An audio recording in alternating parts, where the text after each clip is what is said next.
So we're going to go ahead and get started.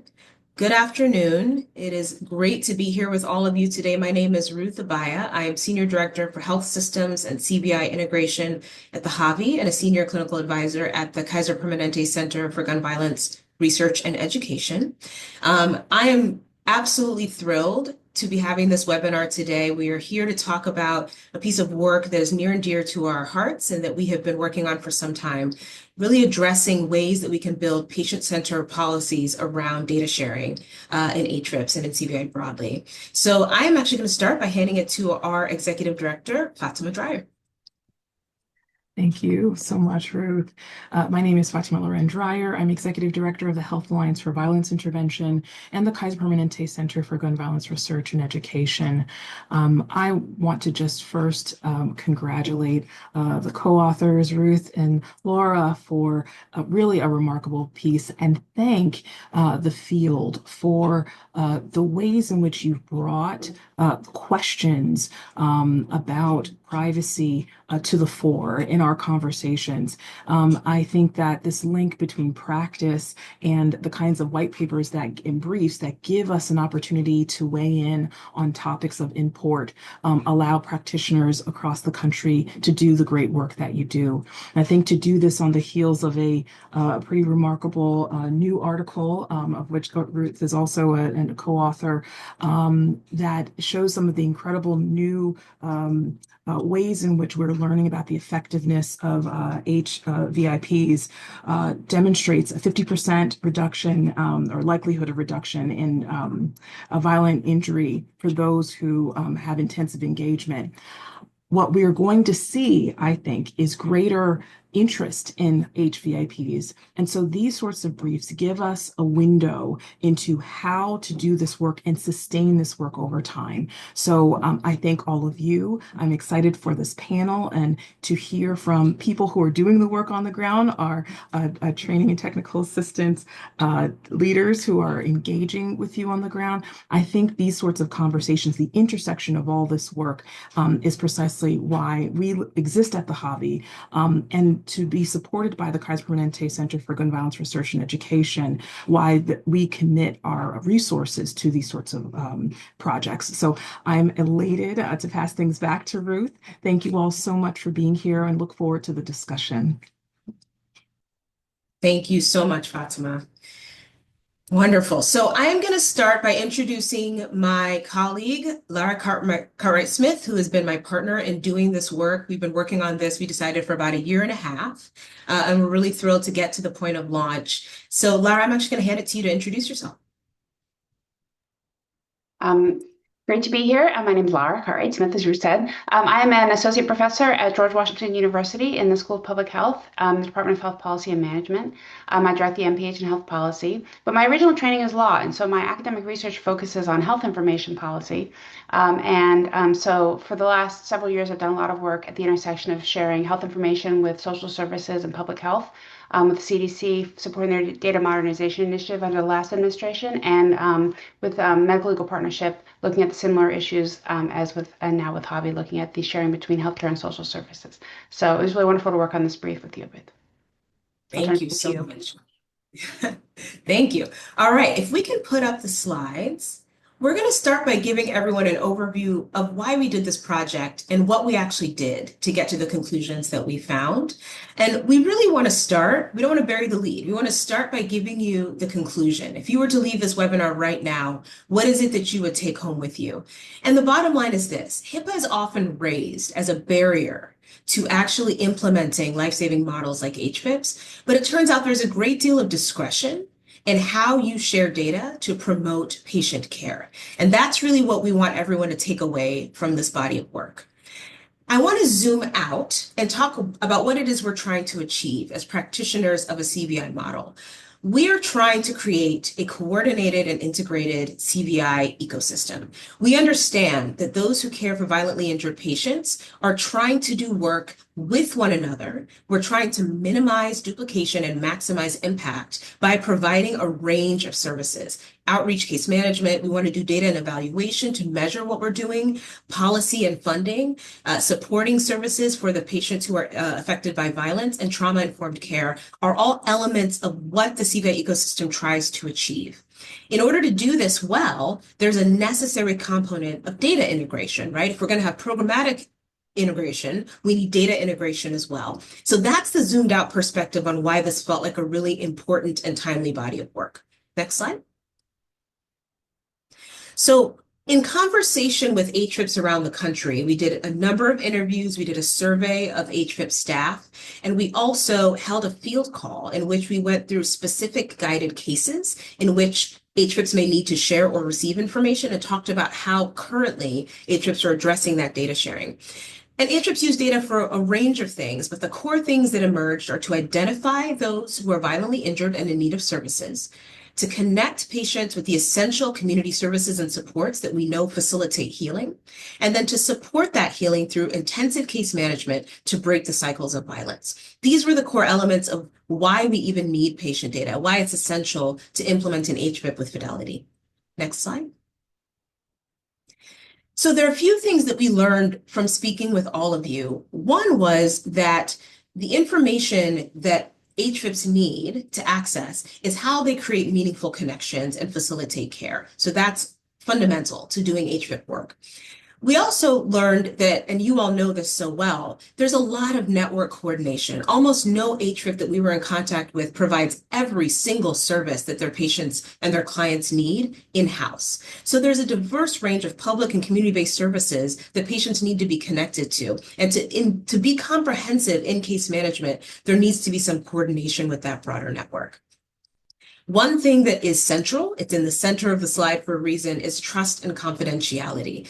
In speaking with the HVIPs that we interviewed, all of them have in some ways more restrictive policies in how they handle their own case management data. A lot of HVIPs, as you know, keep their case management notes separate from the electronic medical record. HVIPs are almost more careful about patient data than I think they're often given credit for, and often more so than even in the clinical setting, clinical staff might be. So that is a really important piece. Everyone said in order to do this model, we need our patients and clients to trust us and to know that we are handling their data with confidentiality. So that was a clear theme.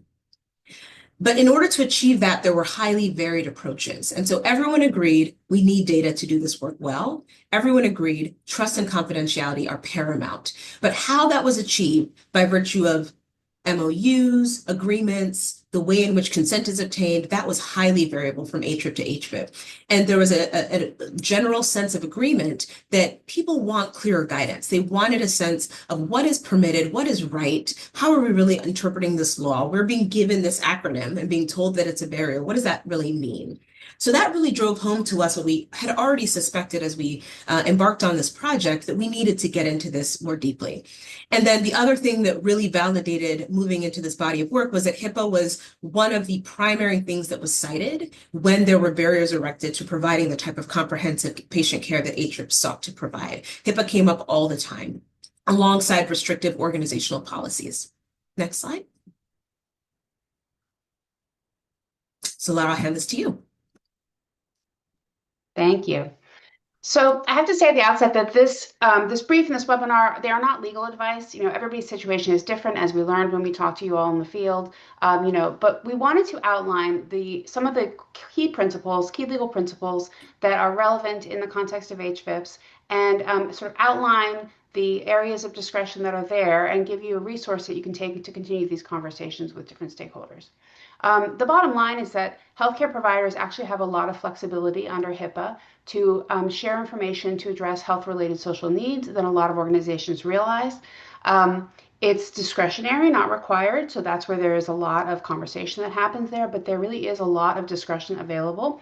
But there also is the need to balance this flexibility, of course, with patient trust and autonomy that are so essential to the work of HVIPs. Next slide, please. So one of the core requirements in HIPAA is that patients have access to their own information and that they can direct their information be shared with anybody that they choose. So they can direct a healthcare provider to share information, and the healthcare provider must comply. There are very limited exceptions to this, pretty much only psychotherapy notes and where it would cause the patient harm. But patient being unhappy with a note or something, or psychic distress from reading what a doctor wrote is not enough reason to restrict access to their information. So really, and states cannot restrict this even further. So it's really a core principle of HIPAA that patients have access to their information and can direct healthcare providers to share it with anybody. So that's a really important principle. You know, one way around any kind of barrier for an organization is to have the patient be the intermediary, which is not always an ideal solution, but it's always there as an option. Next slide, please. And then within the discretionary areas in HIPAA, so treatment, payment, healthcare operations, those are areas that the provider can disclose information without getting permission from the patient. There are others, such as being where it's required by state law. These are not required under HIPAA, but they are their choices. So a provider may choose to disclose. And under treatment, which is, of course, one of the most common reasons to disclose health information, the definition of treatment includes things like care coordination and case management of healthcare and related services. And I think that's really where the activities that healthcare providers and HVIPs do, and there's the information that's disclosed for purposes of coordinating care and connecting with social services to address health-related social needs. That bucket, I think, is where providers have a lot more discretion than they often use in these kinds of disclosures. HHS has given guidance to providers about examples when they might share to address social needs, and they gave the example of sharing with a housing services provider to connect somebody who needs supported housing to address their health condition, to support their healing. And so, that treatment bucket is pretty open. Providers have a lot of discretion there. There are other circumstances where providers have to disclose just the minimum necessary, so that's just something to be aware of. In the case of treatment, there isn't a minimum necessary requirement, so it's pretty broad discretion in the provider's judgment to disclose for care coordination for management of healthcare-related services. There's also an option for providers to disclose to family and friends. So I want to flag that unless the patient objects, providers also may share information about a patient's condition with family and friends that are involved in their care if it's the best interest of the patient. So those are some of the main areas of provider discretion that HIPAA gives. Again, it's not required, it's optional, and there may be other requirements like state laws that govern restrictions, like, for example, if mental health is involved or if an educational institution is involved and things like that. But broadly, there's a lot of discretion under the treatment section of HIPAA. Next slide, please. And then, beyond that, the principles of patient autonomy, trust, equity, these are all really important for medical ethics and, of course, for supporting the work that HVIPs do. And so sometimes the discretion to share is at odds a little bit with the need to center the patient and have the patient's wishes be guided, the guiding principle in the information that's disclosed. And so, this can be messy, and it may not look different from, one transaction, one disclosure may be different than another. And so this is where there's a lot of, work on the ground to design custom policies and things like that. It's not just about complying with the law, checking the box, making the patient fill out the long authorization form. There are other ways to do it that may fit better for the work that you're doing and for the patients that you're working with. But really, centering patient trust is so critical, as you know, for the work that you do. And it's also critical for compliance with the law, for aligning with medical ethics and the requirement of patient-centered care. I'm going to leave it there. I'll hand it back to you, Ruth. Thank you. We can go to the next slide. Thanks so much. Yeah, so what you really so well underscored there, Lara, is that one, we just need to recognize and help our stakeholders recognize that we're making a decision sometimes when we are choosing to restrict information, and that decision may not be in the best interest of the patient's care. We're opting into an interpretation because there's discretion, right? So recognizing and having the stakeholders recognize we just made a decision not to share, and what are the implications of that? Was that a truly patient-centered decision? The other thing you underscored is sometimes we just want a lot of forms terms because we feel that it protects us, but is that patient-centered when a patient is in active recovery. So our policies really need to ultimately shine the spotlight back on the patient at every opportunity so we can make sure that we are building policies that are responsive to their needs within what's permissive, which is quite a bit more than we often acknowledge. So this brief is for a lot of stakeholders. I think there are a lot of individuals who can benefit from broadened understanding of what is permitted. HVIP staff, we definitely want to empower the field to understand this term is being given to staff all the time. That's what we heard in our original research. And so helping to empower the field to understand what it really means, what's really permitted, and how do we interpret this was one of our primary goals. Hospital leadership. I think often we want to be sure that those who are making decisions and are being educated about the value of the HVIP to the health center also could benefit from this context. Related to that, legal counsel, I think, could benefit from understanding, they obviously know the law, right? But understanding how this interpretation might have implications for patient care may be a novel way of thinking about it for someone whose job is to be the lawyer for the hospital. Community partners, right, who are trying to make some of these agreements and official partnerships with the hospital. We want to make sure we all have a shared understanding of our central goal, of our North Star in building these policies. There are other stakeholders, for example, if you're based within city government leaders may be a stakeholder that you want to engage. So there's some others that we may want to think about depending on where your HVIP is housed and who the partners are that fund it and support it. And then we emphasize patients because, again, we want that to be the North Star. We wrote this because we want to support the building of patient-centered policies. So we think that the patient perspective, and we'll talk about some next steps that we anticipate later, the patient perspective is so critical here. This is here so we can do what we think is best for the patient in the long term. Next slide. I think actually we can take the slide deck down. We're going to transition to some conversations. So we are really thrilled today to have a number of guests, friends, family who are here to talk to us about how we can practically implement some of what we discussed today. There's a lot more information on the brief, and at the end of the webinar, we're going to put in a link to the KP Center materials page where you can all access the brief itself. We'll talk a little bit about that in a moment. But first, we wanted to talk about how some of our partners, some of our speakers have encountered this question and how this type of brief may have been helpful in implementing some of the wonderful work that they do and how we can anticipate it helping the field going forward. So I'm going to start with some colleagues of mine, Joe and Shira. So Shira Liverpool is an associate director in our division of communities of practice here at the Hobby. Shira plays a critical role in developing and sustaining comprehensive technical assistance for Hobby clients and brings deep experience from within the U.S. healthcare system. And Joe Kim serves as an associate director as well for communities of practice at the Hobby and brought to this role 10 years of experience working in youth development and violence intervention, as well as experience in HVIP development. So you all have been in the trenches with this question and with the implications of this question. And I really want to engage you in some conversation about how this type of brief might be helpful as people launch HVIP. So Shira, I'm going to start with you and just ask you, why is this type of codification of this knowledge and this type of information, why is it important to HVIP work? Oh, it is important first and foremost because this information will help save lives. The biggest challenge around data sharing is the fact that the people who are on the ground doing the work are not getting the relevant information that they need at a time when it would be really supportive to the work that they're doing. I'll give a practical example. John comes to the hospital with a gunshot wound.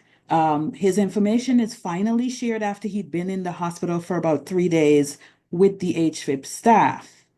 However, all we got was basic information, right? Who John is, where he's located in the hospital, and the fact that he had a gunshot wound. What the HVIP staff did not know is that this is the 4th time John had come to the hospital, whether it was that specific hospital or a hospital within that hospital system, with life-threatening injuries as a result of community violence. So the HVIP staff is operating at the level of this may be his first encounter with community violence when this is actually his 3rd or 4th encounter.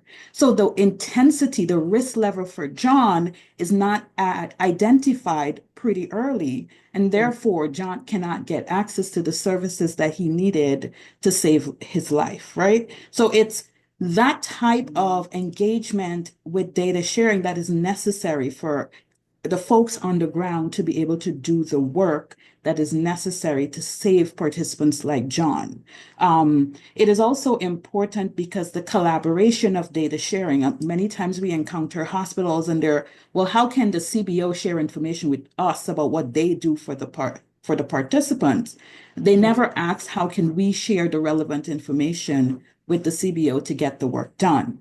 And so there is a lack of a smooth data sharing transaction that actually hampers the work for frontline staff to get what they need to move forward and support community. Yeah, thank you for that.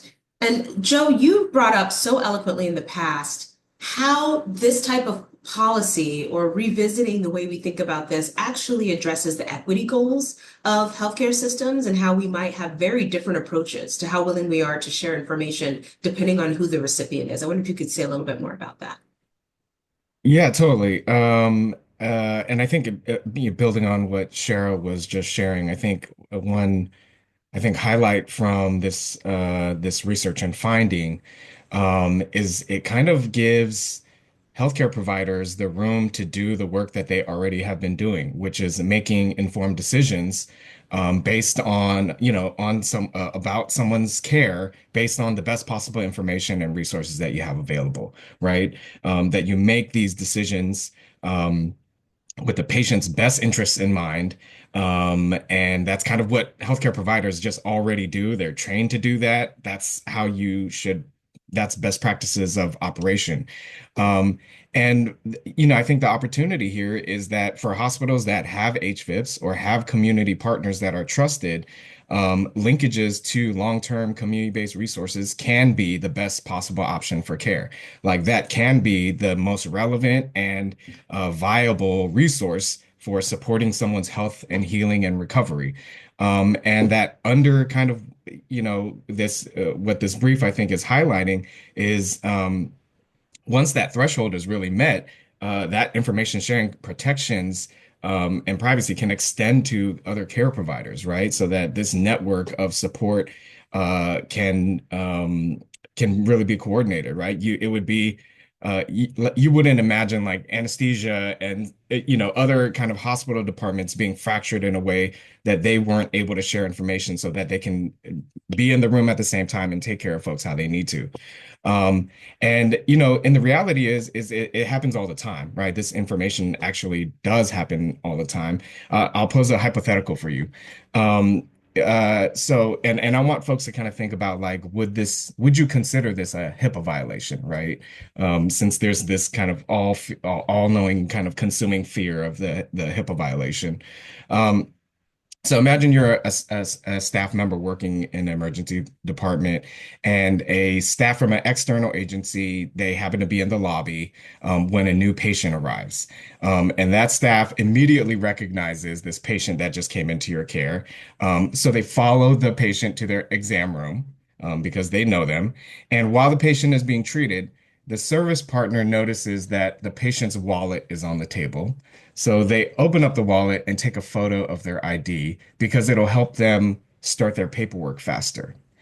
Um, Now, would folks consider this a HIPAA violation? I think maybe some questions would come up, right? Like I know folks can't actually respond in this space, but I imagine folks are having some questions around, who is this community partner? Why were they in that space? Do we trust them? Do we trust that they are handling patient information to a degree of privacy and with, responsibly? Um, and we would hope, right? We would hope that our care providers are taking this degree of consideration with our information, right? But what if this scenario was talking about a law enforcement officer, and they were conducting a criminal investigation that was separate completely to someone's health provision and health coordination? Does that same level of scrutiny exist? Does that same level of patient privacy still come up? And the reality is, in a lot of places and a lot of hospitals, no. because it's just really a matter of culture and a lack of maybe policies that's guiding those spaces, right? So I won't go into kind of the differences in patient care based on race and other factors like that, but we can imagine the implications on someone's treatment and care if some folks are getting referred to social work and places like Patterson Healing Collective, and other folks are getting referrals to public safety or security, right? And so, yeah, I think health systems have that responsibility to provide the best possible quality care.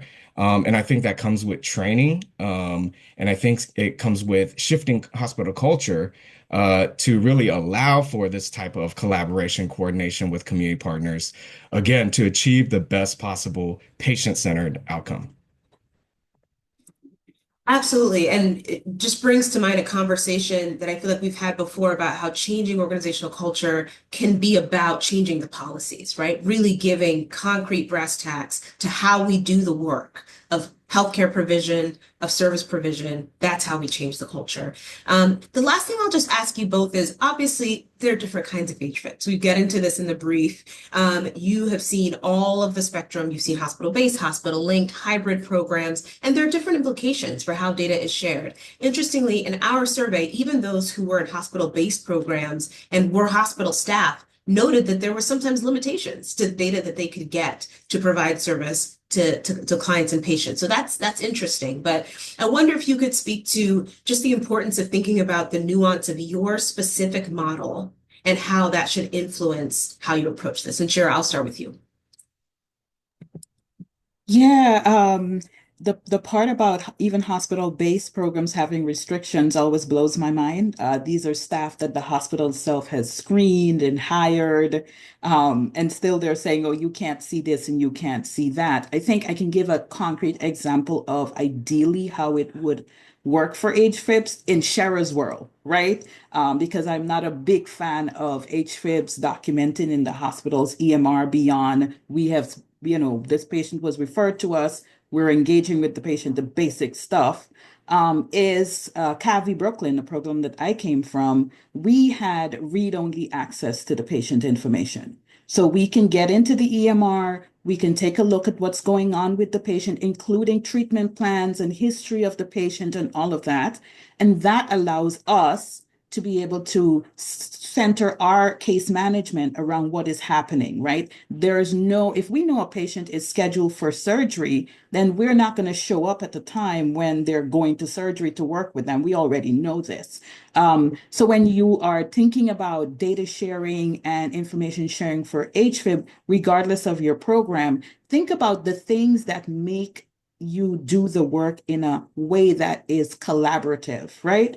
So if social work is getting access to certain things, I think ideally, whatever social work can see, HVIP staff should be able to see, right? Social workers are not doing surgery. They're not necessarily doing the psych work and all of that stuff, but they can see it because it helps them with coordinating care. And it is the same thing for HVIP staff. Whether you're hospital-based, linked, or hybrid, you should be able to see who is putting in what effort towards this participant. It also helps with resource management, because if someone else in the hospital is helping with behavioral health support, then you're not going to provide a referral for behavioral health support because you already know that someone else is handling that, right? And it also helps with us not overstimulating the participants with so much stuff that they feel burdened and just too much. It's too much. I'm talking to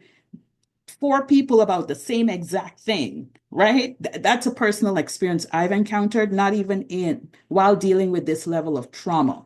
And my biggest thing is stop re-traumatizing participants. We do not want participants having to repeat their trauma to every person they're engaging with. That really comes back to reliving it every single time. So if we're really collaborative about sharing information and doing the work together, We cannot do this work without the hospital. The hospital cannot do this work without our community partners, right? It is a collaboration, and too many times we're working in silos rather than working as a collective. And so if we focus in on how do we do this in a way, like Joe said, like you've said, Ruth, that protects the participant and allows them to grow and thrive. I always hear Dr. Rob Gore in my head when he says, we do this work to preserve and protect the integrity of the people we serve. So if we keep doing that, and if we think about that every time we're engaging with each other, I believe that HVIP work, CVI work as a whole, will be more structured, more collaborative, and more beneficial to the people we serve. So well said, Shara. Thank you for that. Joe, any words to add to that? No, I think she said it well, and I'm excited to actually hear from Lisa and Ken, who have really brought this to life, right? Kind of the vision, the theory, really have found a way to enliven these partnerships.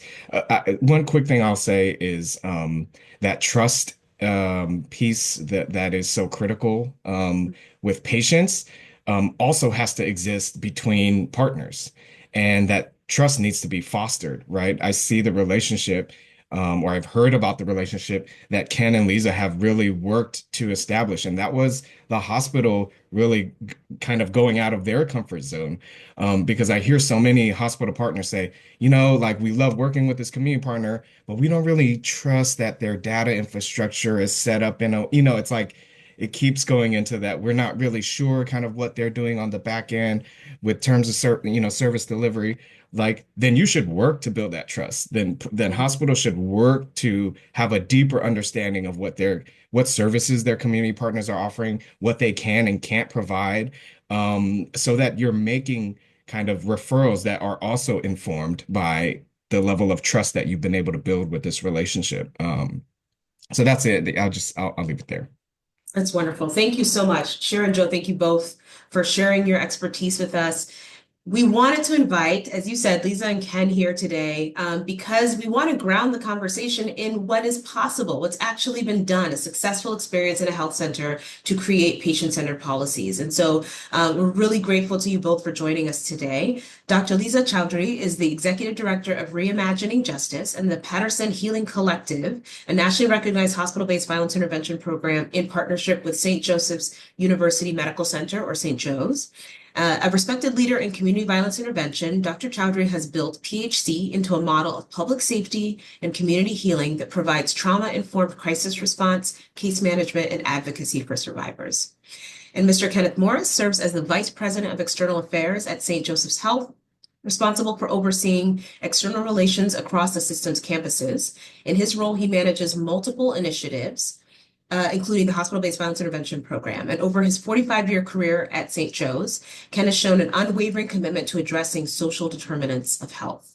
Thank you both for being here today. And Lisa, I'm going to start with you, if you don't mind. I wonder if you could tell us a little bit about how your HVIP operates within the hospital and about how you get the data that you need to serve patients. Sure. Hi, everyone. And thank you so much for inviting us to be a part of this very important conversation. I wish we had this brief 5 years ago when we started, right, Ken? I'm sure you agree. So 5 years ago when we first started, the way we actually, we did a lot of analysis on what would be the best way to run this. So Joe, I thank you so much because you were our TTA at that time through the hobby. And we looked at different ways to create this HVIP, and we decided on a hospital linked program. So the beauty about our program is that Ken actually saw the vision of not just having us as a community-based partner where we are separate, right? But also we actually have hospital passes that we're actually seen as employees as well. So our passes allow us to go within the hospital when we come in. So not only are we a hospital link partner where we have our offices within the community, we're embedded in the community. When we're in the hospital, we actually have hospital employee passes that when we come in, we can go into the employee entrance. We are going into the security office. He's made it that the hospital leadership has made it that we get training with them so that people know who we are. So I think that that's very important because that's the vision of the leadership, right? To make sure that we're not just this community program that comes in once in a while, that we're embedded within the system and they understand that we're a part of that hospital family.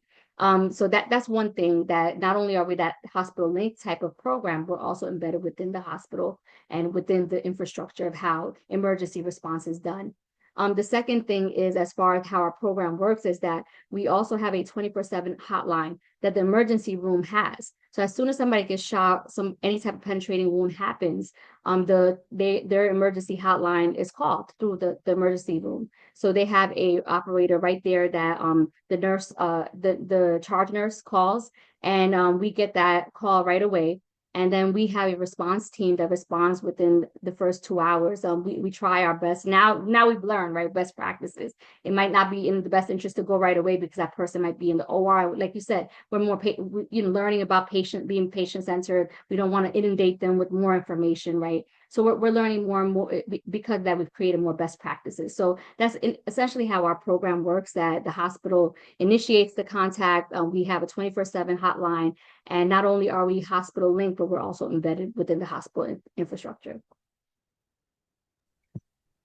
And one of the things that you so eloquently said when we spoke before was that there was a level of buy-in and belief in the vision of the work that helped to drive this. And I wonder if you could speak to that and how privacy definitely came up. HIPAA definitely came up, but it came up in the context of a belief in the central vision. Well, that is true, and thank you for that. And look, I'll apologize in advance if I sort of oversimplify this, but it is very simple. You have to have full and complete buy-in of leadership, and I'm talking at the executive level. As mentioned earlier, I am the executive lead for this program, and that's not to say that we didn't have sort of our speed bumps, and I don't want to say barriers. I simply say speed bumps because it may have slowed us down, but it did not prevent the forward momentum. Joe had mentioned sort of the interaction between law enforcement and HVIPs in the hospital settings. When we encountered that, we immediately developed a hospital-wide policy that truly created guardrails and dictate the way in which law enforcement would interact not only with our violence intervention program, but emergency room staff as well. As Lisa had mentioned, we consider our HVIP team hospital employees. They go through hospital orientation. We do strategic planning initiatives with them. They're brought on. They have hospital IDs that provide them with full access to our facilities.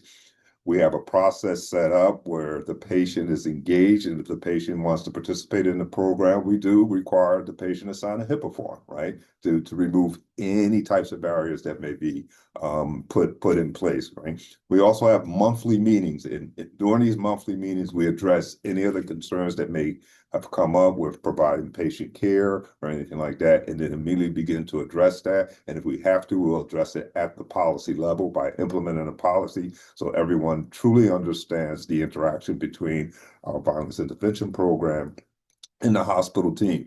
But not only do we have a administrative lead, we have a clinical lead as well. The clinical lead for our program is actually the chief of emergency services, right? Because this is where these interactions occur. The emergency room is sort of the front door to these interactions. So it was important to us that we had someone who could make a decision on site within the moment, particularly when it comes to accessing information for that patient.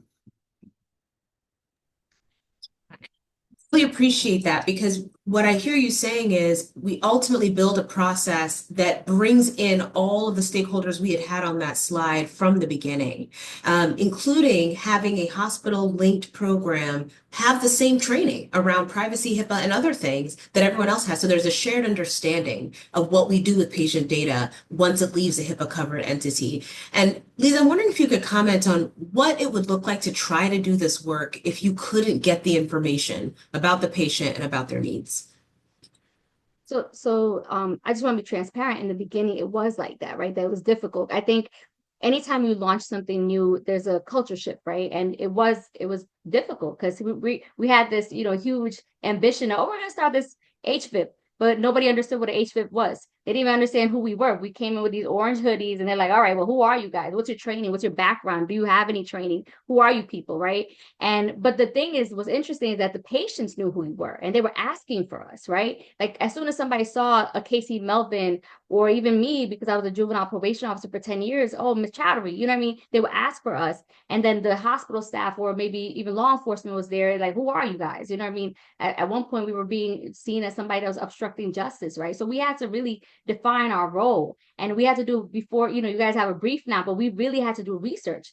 Joe can tell you, we had to get Elizabeth Rubin at that time. She was working for the AG's office, and we're very thankful for all those partnerships and the hobby. We had to get national experts like, well, what is our role, right? What is our definition? What are we? Like, what protects us? What guides us? Because at the end of the day, it's true. This is a culture shift for everyone. How are we protected in our role? And so we had to really do a lot of defining who we are. What is our expertise? Because like you said, it's all patient-centered, right? And the reality is the patients wanted us there. They would actually ask for us. Once they realized that our program was launched, because we came out in the community first before we even went into the hospital. Our program launched in October. We didn't launch into the hospital until the following year in February. So the community, as soon as they were, victims of gun violence, they would ask, hey, can we go see PHC? And so, we had to do a lot of like learning, educating, and that's where like I think our partnership with the hospital strengthened, right? Because we had to learn like, all right, we have this new program that we want to launch. Yes, it's going to be uncomfortable, right? But let's define this so that we can make this successful, because at the end of the day, this is going to help all of us, right? It's going to help our patients. It's going to make sure that the workload at that time when we launched, I also want to bring up that it was right in the heart of the pandemic. We launched right in 2020. Like you couldn't even get into the hospital. You had families, right, that, their family members were gunshot victims. They had to wait outside.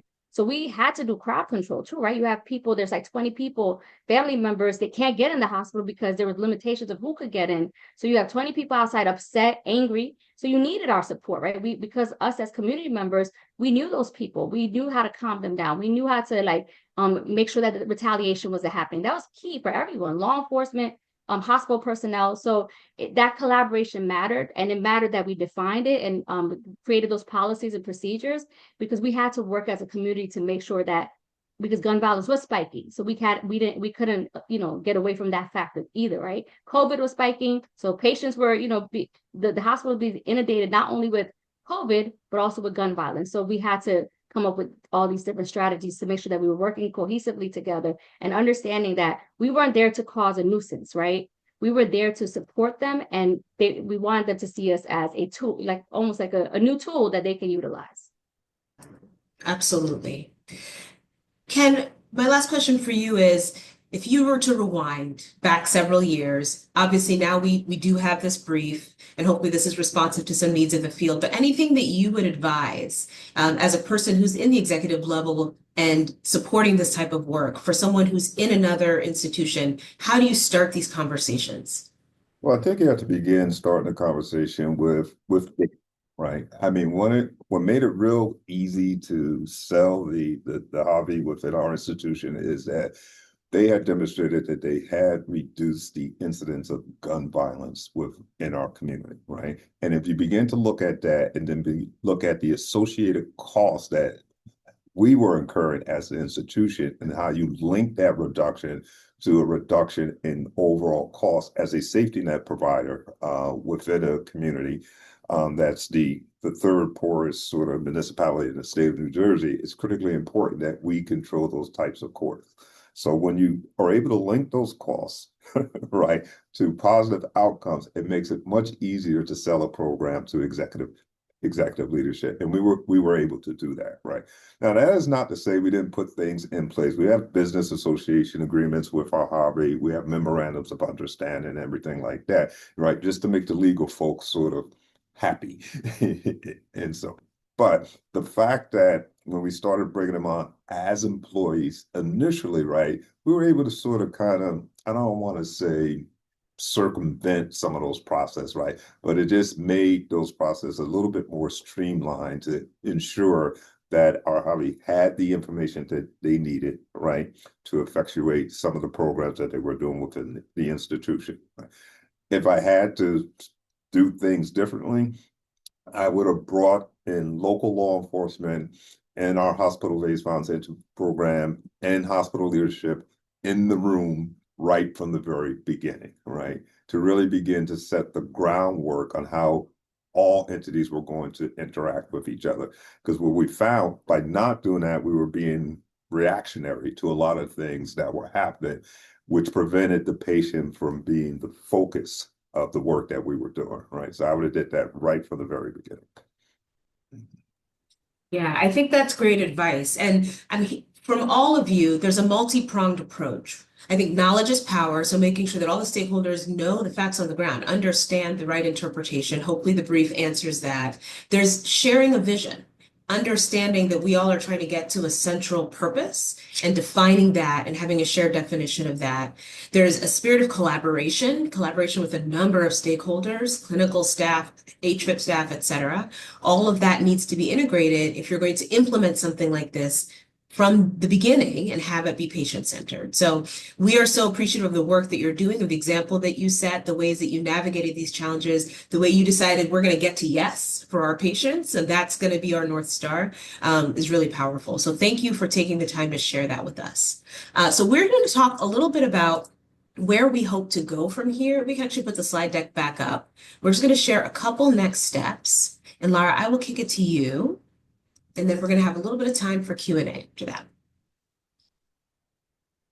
Sure. And I just want to say, I loved the sort of reference that Lisa made to a culture shift, because I think I wanted to just mention that I think all the work that HVIPs are doing is part of a broader recognition in sort of health policy broadly, that healthcare is not just about what happens in an encounter in a hospital or in a doctor's office. And so looking at health-related social needs, looking at social determinants of health as part of healthcare is it's sort of trendy right now, but it really just reflects reality. But there are things like Medicaid waivers to address health-related social needs, to allow payments for using Medicaid to pay for housing and food, for example, and things like that, that are part of this trend. Is sort of, and it results in the reaching out of healthcare beyond, into their communities, and more coordination being required to address those needs broadly. So I think you're ahead of the curve, and I think that.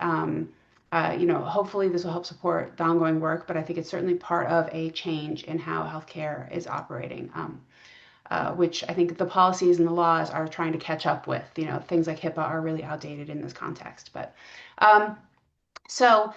we hope going forward, that you will use this to talk to stakeholders, help, have those conversations to increase understanding, as Joe said, to help you trust each other. Develop agreements that work for your goals and your patients, which might not look the same for anyone. It might not even look the same between one healthcare setting and one partner that the HVIP works with. It may be different for different contexts and different partners. Like, something that you're sharing with about mental health information may be different than what you might share with a housing agency or a school or something like that. So it may be complicated, but the policies can help. And practices being clear and transparent can help patients understand what's going on with their information, help them understand what they're consenting to, and also can help the organizations understand, what the actual disclosure is, what's happening with the disclosure. Our goal is to help support you in your continued work transforming these systems and supporting interrupting violence. And Ruth, I'll hand it back to you for the next steps. Wonderful. Yes. So we can go to the next slide. Thank you. So a couple things we're pursuing. We're really interested in more patient perspectives. So we've been talking internally about how do we engage patients around the most frictionless engagement with HVIP, so that they, in the setting of actively recovering from a violent injury, are not also being asked to consent to 14 different things to all reach the same end. How do we make sure that we understand how worried they are, right, about their patient data being shared, and where they feel that we have introduced barriers that are actually impeding their own health? So that patient perspective, that patient voice, absolutely should matter to health systems, definitely matters to us, and we're hoping to find ways to engage that. We also want insights from all of you. So in addition to the brief itself, there's a short survey that's going to be right next to the brief on the website, in which we hope that you can all give us responses. As you put this out in the world, as you share it with stakeholders, what are you hearing back? What questions are coming up? What gaps do you perceive? How does it facilitate conversations? It's a very short survey, but we would very much welcome a bi-directional ongoing conversation about how this is being used practically and how we can continue to make it and refine it to make it as responsive as possible to the needs of the field. And then the last thing is we are engaging in thoughtful ways to support HVIP integration into the hospital standards of care. And this is one way to do that, right? When we have these policies, how do we bake that in? And so we're going to continue to have conversations about how we think about this work as we give TA, as we support member programs, as emerging HVIPs reach out. How do we incorporate this type of training and knowledge so that we have a shared understanding of what this regulation really is intended to do? And we can go ahead and take actually, we can go to the next slide, just so you have our contact information. So we're happy to get questions from all of you. We have some wonderful questions in the chat. We won't be able to get to all of them, but we're going to save those. And we want you to feel free to reach out to us because we're, again, very interested in that bi-directional conversation on this topic. We spend a lot of time with it and are really curious about how you all are engaging with it. So with that, we're going to jump to some of the questions in the Q&A.